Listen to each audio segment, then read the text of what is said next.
अगर आप भी मयूर फिल्म भोजपुरी के ऑडियो वीडियो देखना चाहते हैं तो प्लीज़ हमारे चैनल को सब्सक्राइब करें और बेल आइकन दबाना ना भूलें।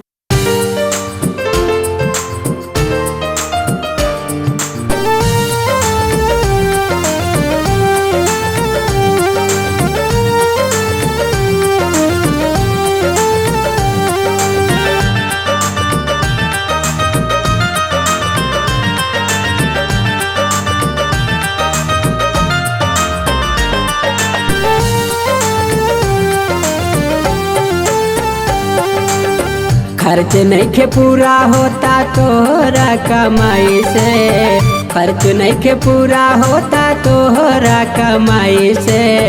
लाई दा मशीन सैया कपड़ा सिलाई के, लाई दा मशीन सैया कपड़ा सिलाई के।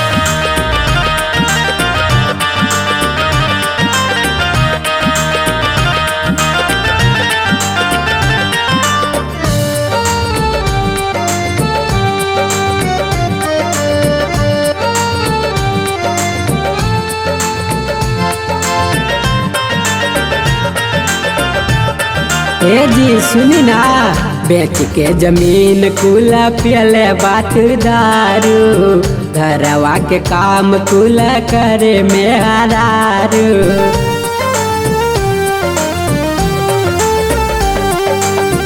बेच के जमीन कुला पियले बात दारू, घरवा के काम कुला करे में हरारू। दुख झेला तानी तो से मांगी टिकाई के, दुख झेला तानी तो से मांगी टिकाई के। लाई दा मशीन सैया कपड़ा सिलाई के, लाई दा मशीन सैया कपड़ा सिलाई के।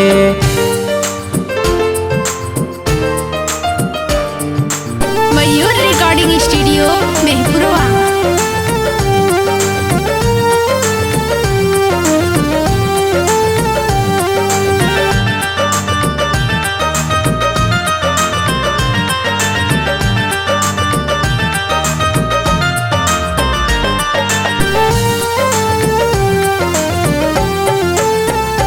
जी भीरू भीरू दोनों ऐसा कोलावा से आवेला, कहेलन की माई माता टारवा सतावेला।